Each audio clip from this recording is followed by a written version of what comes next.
சங்கீதம் 69 20 21 படிக்க கேட்போம். కీర్తనలు 69 20 21 చదవగా మనం ఆలోచించుదాం. நிந்த என் இருதயத்தை பிளந்தது, நான் மிகவும் வேதனைப்படுகிறேன்.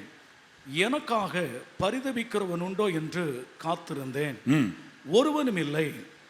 தேற்றுகிறவர்களுக்கு காத்திருந்தேன், ஒருவனையும் காணேன். என் ஆகாரத்தில் கசம்பு கலந்து கொடுத்தார்கள், என் தாகத்திற்கு காடிய குடிக்க கொடுத்தார்கள். இதுதான் ஆண்டவர் இயேசுனுடைய வாழ்க்கையில நடக்க போகிற காரியத்தை குறித்ததான தீர்க்க தரிசன வார்த்தை. యేసయ్య జీవితములో జరగబోయే ప్రవచన వాక్యము ఈ వాక్యమేనండి. நிந்தை என் இருதயத்தை பிளந்தது. నిందకు నా హృదయము బద్దలాయెను. அப்படின்னா என்ன அர்த்தம்? అలాగంటే అర్థమేంటి? மற்றவர்கள் பேசும் அவச்சொல் நம்மை பற்றி கேவலமாகவும் அபத்தமாகவும் நமக்கு விரோதமாக பொய்யாகவும் பேசுகிற, அல்லவிட்டால் நமக்கு கேலி பண்ணி பேசுகிற அந்த வார்த்தைகள், நிந்தை நம்முடைய இருதயத்தை பிளக்கிறது. ఇతరులు హేళనగా అబద్ధముగా మన మీద మనకు విరోధంగా మాట్లాడే మాటలు మన హృదయాన్ని బద్దలు చేస్తున్నాయి. நான் மிகவும் வேதனைப்படுகிறேன் என்று ஆண்டவர் சொல்லுகிறார். ప్రభు చెప్తున్నాడు, నేను బహుగా చింతిస్తూ ఉన్నానని. மீட்பர் இயேசு கிறிஸ்து இந்த உலகத்துக்கு வந்த பொழுது அவரை நிந்தித்தார்கள். విమోచకుడైన యేసుక్రీస్తు ఈ లోకంలోకి వచ్చినప్పుడు ఆయన నిందించారు. எப்படிலாம் நிந்தித்தார்கள்?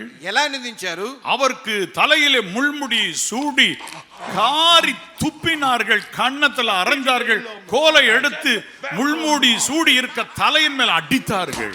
ఆయన తల మీద ముళ్ళ కిరీటం పెట్టి ఉమ్మి వేసి కొరడాలతో కొట్టి ఆయన అలా నిందించారు. என் அன்பு தேவனுடைய பிள்ளைகளே, నా ప్రియ దేవుని బిడ్డలారా, ஒன்றை நீங்க புரிஞ்சுக்கிடுங்க. ఒక విషయం మీరు అర్థం చేసుకోండి. முள்முடி தலையில மூட்டிட்டு சூட்டிட்டு ஒரு கம்புனால அடிச்சா எப்படி இருக்கும்? ముళ్ళ కిరీటమును తల మీద పెట్టి ఒక కట్టతో కొడితే ఎలా ఉంటుందండి? இடி இறங்குவது போல இருக்கும். అలాగే ఉరుములు మెరిచినట్టు ఉంటాయి. இன்னொரு பக்கம் காரி துப்புறாங்க, ఆ పిమ్మట ఉమ్మి వేస్తూ ఉన్నారు, அதோடு கன்னத்துல அரையறாங்க, మరి చెంపల మీద కొడుతూ ఉన్నారు.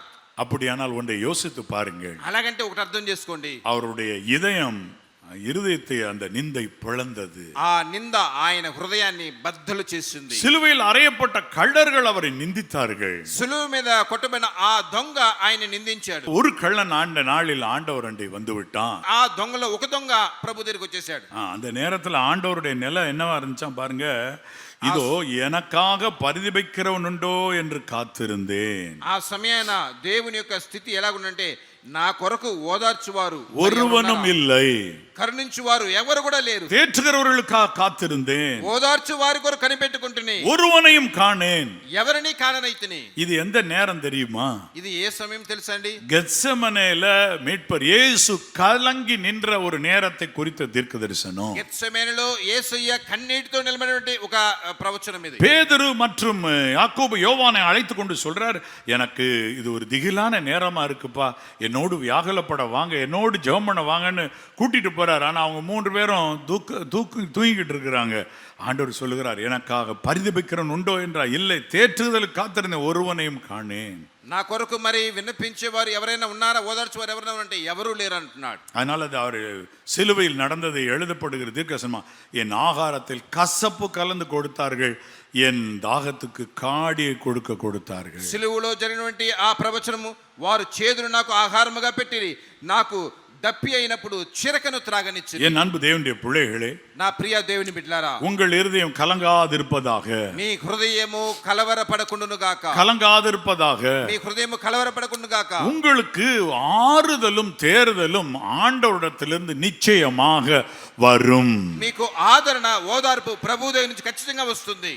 உங்களுடைய வீடு ஆறுதலின் இல்லம் என்று மெய்யாகவே மாறும் என்று உங்களுக்கு சொல்லுகிறேன் விசுவாசத்திலே. మీ యొక్క గృహము ఆదరణ గృహమని నిశ్చయముగా మారుతుందని విశ్వాసముతో మీతో చెప్తున్నాను. விசுவாசிக்கிறேன் నేను విశ్వసిస్తున్నాను. உங்களுடைய வீடு ஒரு ஆறுதலின் இல்லமாய் மாறும், మీ ఇల్లు ఒక ఆదరణ గృహముగా మారుతుంది என்று விசுவாசிக்கிறேன். అని విశ్వసిస్తున్నాను. எப்படி? ఎలాగా? தேவன் அந்த உங்க இல்லத்தை ரட்சிப்பார். దేవుడు ఆ ఇంటిని రక్షిస్తాడు. வீட்டுக்கு ரட்சிப்பு வேண்டும். ఇంటికి రక్షణ కావాలి. வீட்டில் உள்ள நபர்கள் யாவருக்கும் ரட்சிப்பு வேண்டும். ఇంట్లో ఉండే వ్యక్తులందరూ కూడా రక్షణ కావాలి. சங்கீதம் 69 அதே சங்கீதத்துல கடைசி 35 36 படிச்சு பாருங்க. అదే 69వ కీర్తన 35 36లో చదివి చూడండి. படிங்க. தேவன் சீயோனை ரட்சித்து, பாத்தீங்களா, உங்க வீடு உங்களுடைய குடும்பம் நீங்க தான் அவருக்கு சீயோன். தேவன் சீயோனை ரட்சித்து யூதாவின் பட்டணங்களை கட்டுவார். யூதாவின் பட்டணங்களை கட்டுவார். அப்பொழுது அங்கே குடியிருந்து, அப்பொழுது அங்கே குடியிருந்து அதை சுதந்தரித்துக் கொள்வார்கள். அதை சுதந்தரிப்பார்கள். யார் அதை சுதந்தரிப்பார்கள்? வாசமாயிருப்பார்கள். அடுத்து எழுதியிருப்பார் சங்கீதம் 69:36. அவருடைய ஊழியக்காரரின் சந்ததியார், அவருடைய ஊழியக்காரரின் சந்ததியார் அதை சுதந்தரித்துக் கொள்வார்கள். சுதந்தரித்துக் கொள்வார்கள். அவருடைய நாமத்தை நேசிக்கிறவர்கள், அவருடைய நாமத்தை நேசிக்கிறவர்கள் அதில் வாசமாயிருப்பார்கள். அப்ப உங்க வீட்டுக்கு ரட்சிப்பை கட்டளையிட்டு அதுல மன மகிழ்ச்சியா நீங்க குடியிருக்கணும்னா நீங்க ஒண்ணுதான் செய்யணும். அவருடைய நாமத்தை 36ஆம் வசனத்தினுடைய கடைசி பாருங்க. அவருடைய நாமத்தை நேசிக்கிறவர்கள் அதில் வாசமாயிருப்பார்கள். ఆయన నామమును ప్రేమించువారు అందులో నివసించెదరు. அப்போ அவருடைய நாமத்தை நேசிங்க. ఆయన నామమును ప్రేమించండి. ஆண்டவரே உம்முடைய நாமத்தை நேசிக்கிறேன். ప్రభువా మీ నామమును నేను ప్రేమిస్తున్నాను. கர்த்தருடைய நாமத்தை தொழுது கொள்கிற எவனும் ரட்சிக்கப்படுவான். ప్రభు యొక్క నామమును ఆరాధించే ప్రతి ఒక్కరు రక్షింపబడతారు. I love you Lord. I love you Lord అని நான் చెప్పండి. உம்மை நேசிக்கிறேன் ஆண்டவரே. నేను నిన్ను ప్రేమిస్తున్నాను ప్రభువా. அதோடு உம்முடைய பெயரை நான் நேசிக்கிறேன். అంతటితో పాటు మీ పేరుని నేను உமது ప్రేమిస్తున్నాను. பெயரை நான் நேசிக்கிறேன். మీ పేరుని నేను ప్రేమిస్తున్నాను. அவருடைய நாமத்தை நேசிக்கிறவர்கள் அதில் வாசமாய் இருப்பார்கள். ఆయన నామమును ప్రేమించేవారు అందులో నివసిస్తారు. அப்படின்னா நீங்க ஒன்றை புரிந்து கொள்ளுங்கள். అలాగంటే మీరు ఒకటి అర్థం చేసుకోండి. உங்கள் வீடு அதிலே குடியிருக்கிற வீடாக அலைசடி போடுகிற வீடா இராமல் குடியிருக்கும்படியான வீடா இருக்க கர்த்தருடைய நாமத்தை நேசிங்க.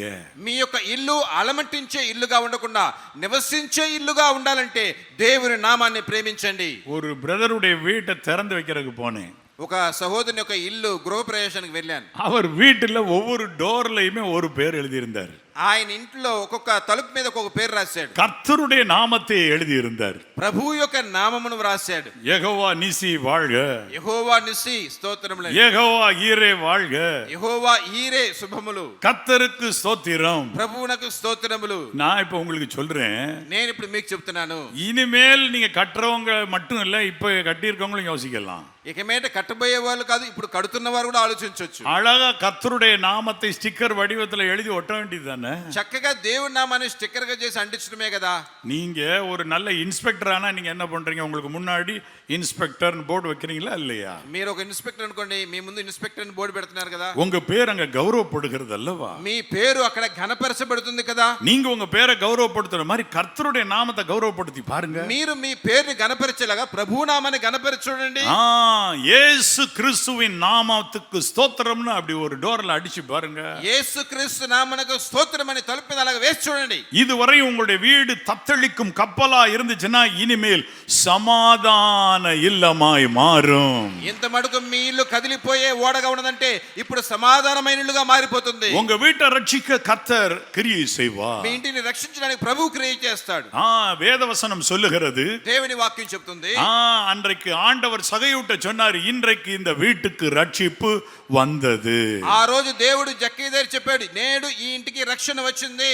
பழைய ஏற்பாட்டிலே ஒரு வீட்டில் குஷ்டரோகம் உண்டாயிருந்தால் ஒரு ஆசாரியன் வந்து செக் பண்ணணும், குஷ்டரோகம் போயிருச்சான்னு பார்த்து சொல்லணும். పాత నిబంధనలో మరి ఒక ఇంటిలో ఒక వ్యక్తి కుష్ఠరోగం వస్తే యాజకుడు వచ్చి పరీక్షించి చెప్పాలి ఆ ఇంట్లో ఏమిటని. நான் உங்களுக்கு சொல்றேன், నేను మీకు చెప్తున్నాను, பிரதான ஆசாரியர் என்று பரிசுத்த வேதாமம் சொல்றவரை வீட்டுக்கு கூப்பிடுங்க.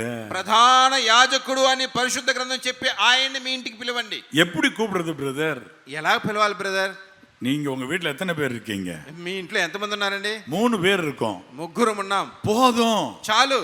எங்கே 2 பேர் அல்லது 3 பேர் என் நாமத்தினால கூடுகிறீர்களோ அங்கே அவர்கள் மத்தியில் நான் இருக்கிறேன். ఎక్కడ ఇద్దరు ముగ్గురు నామన కూడిందో వాడి మధ్యలోకి నేను వస్తానని చెప్పాడు ప్రభు. வந்துருவாரு, వచ్చేస్తాడు ఆయన. நீங்க சொல்லணும், இயேசு கிறிஸ்துவின் நாமத்தினால இப்பொழுது கூடி ஜெபிக்கிறோம் ஆண்டவரே. మీరు చెప్పండి, యేసుక్రీస్తు నామమున ఇప్పుడు కూడి ప్రార్థిస్తున్నాం ప్రభు. 3 பேர் கூடி முழங்கால் போடுங்க.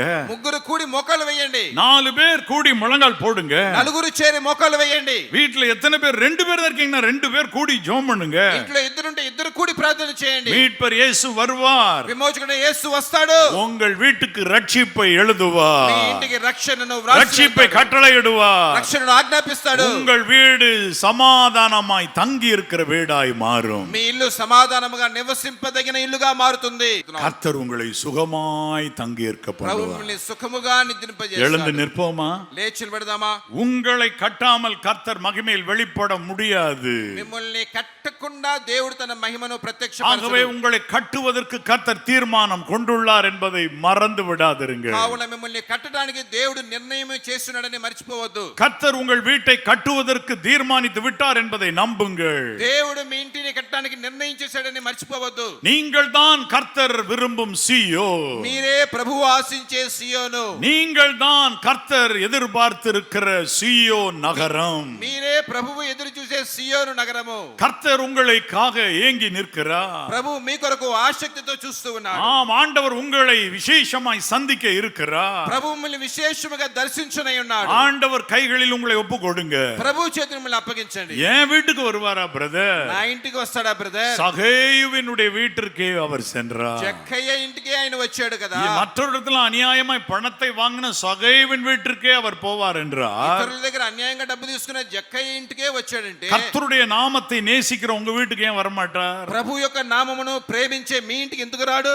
மற்ற சகோதர சகோதரிகளை நேசிக்கிற உங்கள் வீட்டுக்கு ஏன் வரமாட்டார்? ఇతర సహోదర సహోదరులను ప్రేమించే మీ ఇంటికి ఎందుకు రాడు దేవుడు? உங்கள் எல்லையை அவர் நாடுகிறார். మీ యొక్క ప్రాకారంలో ఆయన உங்கள் వెతుకుతున్నాడు. வீடு அவருக்கு பிடிக்கும். మీ ఇల్లు ఆయనకి ఇష్టమవుతుంది. உங்கள் வீடு அவருக்கு பிடிக்கும். మీ ఇల్లు ఆయనకి ప్రీతికరంగా ఉంటుంది. அதை சீயோன் வீடாக அதை மாற்றி அதிலே அவர் வாசம் பண்ண விரும்புகிறார். దానిని సియోను గృహముగా మార్చి దానిలో నివసించడానికి ఆయన வாய் ఆశిస్తున్నాడు. திறந்து கர்த்தரை நோக்கி கதறி ஜெபம் பண்ண ஆரம்பியுங்கள். నోరు తెరిచి దేవుని తట్టు చూసి ప్రార్థించడం మొదలుపెట్టండి. எல்லாரும் ஆண்டவருக்கு நன்றி சொல்லுங்க.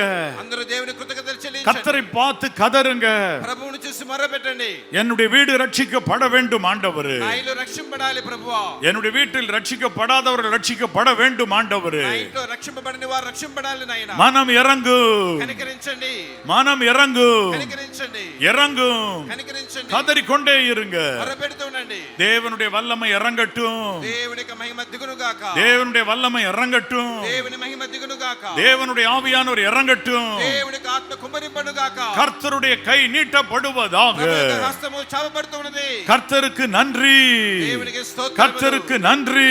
దేవునికి స్తోత్రములు. கர்த்தருக்கு நன்றி. దేవునికి స్తోత్రములు. உங்கள் குடும்பத்துக்கு விரோதமாய் இருந்த வலு சர்ப்பத்தின் வாய் கட்டப்படுகிறது. మీ ఇంటికి విరోధంగా ఉండే ఈ సర్పం యొక్క నోరు కట్టబడుతున్నది. உங்கள் குடும்பத்துக்கு விரோதமாய் இருந்த பாதாள வாய் இப்பொழுது கட்டப்படுகிறது. మీ కుటుంబానికి విరోధంగా ఉండే పాతాళపు నోరు ఇప్పుడే కట్టబడుతున్నది. உங்கள் குடும்பத்துக்கு விரோதமாக திறந்திருந்த பாதாளத்தின் வாய் இப்பொழுது அது மூடப்படுகிறது. మీ కుటుంబానికి విరోధంగా ఉండే పాతాళపు నోరు ఇప్పుడే మూయబడుతున్నది. கட்டப்படுகிறது. కట్టబడుతున్నది. கர்த்தர் இறங்குகிறார். ప్రభు కనికరిస్తున్నాడు. கர்த்தர் இறங்குகிறார். ప్రభు కనికరిస్తున్నాడు. கர்த்தர் இறங்குகிறார். ప్రభు కనికరిస్తున్నాడు. மனம் இறங்குகிறார். ఆయన కనికరిస్తున్నాడు. தேவ வல்லமை இறங்கட்டும். దేవుని కుమ్మరించి இருள் விலகுவதாக, வெளிச்சம் உண்டாவதாக. ஜீவனுள்ள தேவன் இறங்கி கொண்டிருக்கிறார். ஜீவனுள்ள தேவனுடைய ஆவியானவர் இறங்கி கொண்டிருக்கிறார். இப்பொழுதே கர்த்தருடைய வல்லமை உங்களை சந்திக்கிறது. దేవుని యొక్క మహిమ ఇప్పుడే మిమ్మల్ని దర్శిస్తున్నది. ஓ பொழிந்திடும் வல்லமை, உன்னதத்தின் வல்லமை, ஆவியின் வல்லமை, அக்கினியின் வல்லமை.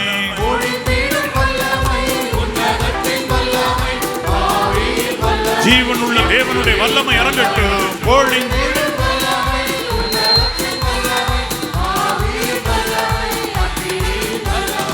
வல்லமை தேவை தேவா. ஓ வல்லமை. ஒவ்வொரு வீடு ரட்சிக்கப்படட்டும். பிசாசின் கட்டுகள் எல்லாம் அறுக்கப்படட்டும். இப்பொழுது இப்பொழுது இப்பொழுது இப்பொழுது ஆமென். ஓ பொழிந்திடும் வல்லமை,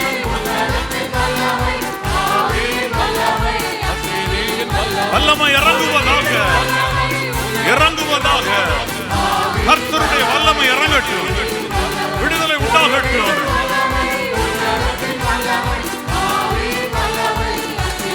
ஓ ஹalleluya. அல்லல் இல்லையே, விடுதலை வருகிறது. இப்போ பொழுது ஆமென் ஜீவனுள்ள தேவன் இறங்குகிறார். சர்ப்பங்கள் தேள்கள் பாதாளத்துக்கு போக கடவது இயேசு கிறிஸ்துவின் நாமத்தினாலே. ஓ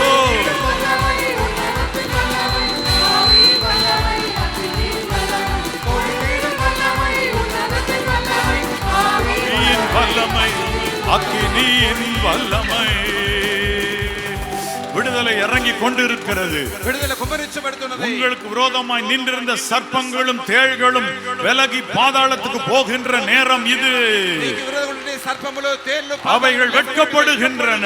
అవన్నీ నశింపజేయబడుతున్నాయి. பாதாளம் வெட்கப்பட்டு போகிறது. పాతాళము సిగ్గుపడుతున్నది. உங்களை தொடாமல் ஓடுகிறது. మిమ్మల్ని చూసి పారిపోతున్నాయి. உங்கள் மேல் கர்த்தர் அன்பு మీ మీద வைத்திருக்கிறார். ప్రభువు ప్రేమ చూపిస్తున్నాడు. கர்த்தர் உங்களை நேசிக்கிறார். ప్రభు మిమ్మల్ని ప్రేమిస్తున్నాడు. ஆண்டவர் உங்களை ప్రభు நேசிக்கிறார். మిమ్మల్ని ప్రేమిస్తూ ఉన్నాడు.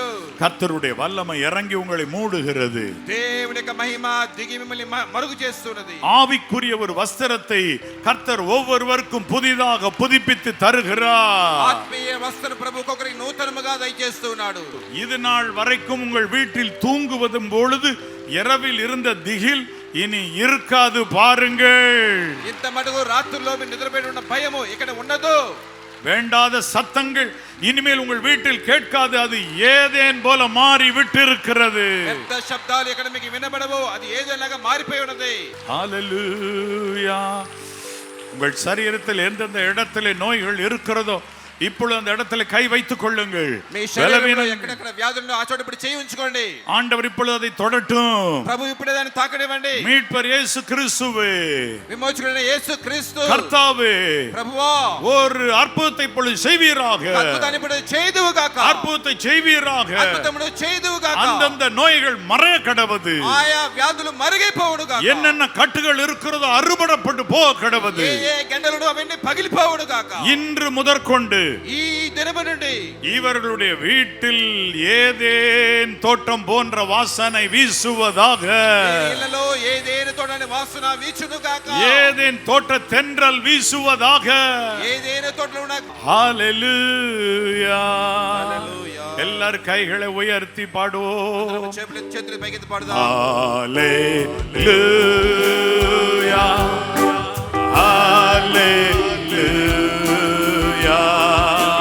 ஹalleluya. ஹalleluya.